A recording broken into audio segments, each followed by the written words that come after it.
Hi, and welcome back to 5 on the Farm. Today we're going to talk to you about building a pasture fence out of pallets. This is our fourth fence that we've put together now on the farm since we moved here about 2 years ago. The first two were just standard field fences. We put up a video about that already. The third was for the pigs. We also put up a video about that. Now the fourth is sort of a modified version of what we made for the pigs. Once again, it's entirely reclaimed pallet wood, with the exception of just this one single gate that we got also free off of Craigslist. The only things that we had to pay for this fence for this entire pasture were the screws and hinges that we used. So our first pasture, which you can see on the other side of this pasture, was bigger than this one, but it cost about $250 to put up. This entire fence only cost about $20. So now Lee's going to tell you how he put it together. Hey guys, it's really pretty simple. What you have to do is you can't have spans more than 3 pallets at the most, or else it's too rickety and it won't hold in. Now this isn't good for something like pigs, but it's great for something like goats, unless they're jumpers, which, you know, how sturdy a fence is doesn't really matter if they're jumpers, but in this case I went ahead and made the spans every 2, and so I have 2 here straight together like this, and they're put together with just stubs of wood right here. Now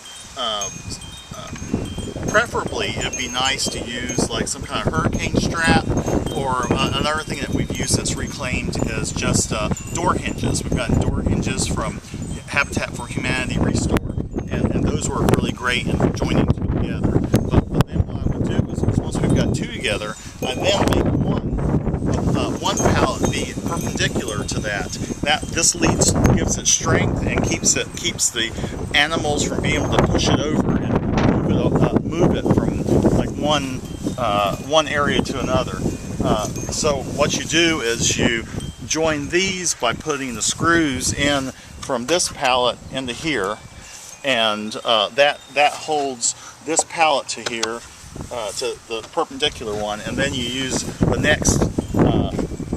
next slat of this perpendicular pallet to join your next 2 in a row.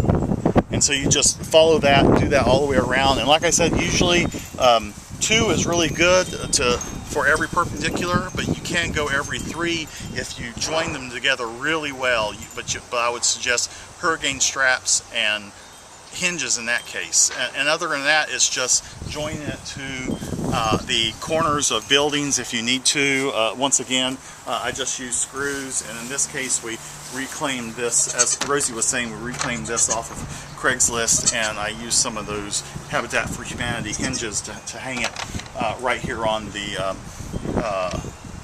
barn that the goats stay in. Now the reason we put this one together was because we needed to separate our females that just gave birth. These are our 2 females, and their babies are in here, because if you keep females who you're milking by the males make the goat's milk taste funny. So it's good to have them in a separate place, also for the safety of the baby goats.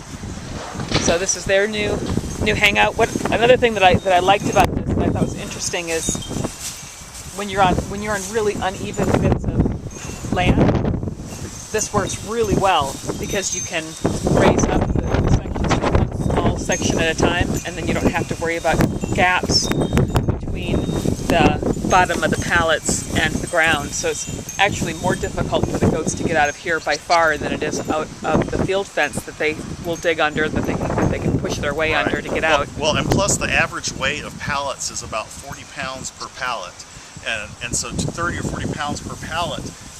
These things, the goats really can't move them. I mean, they're as sturdy as they need to be for a goat.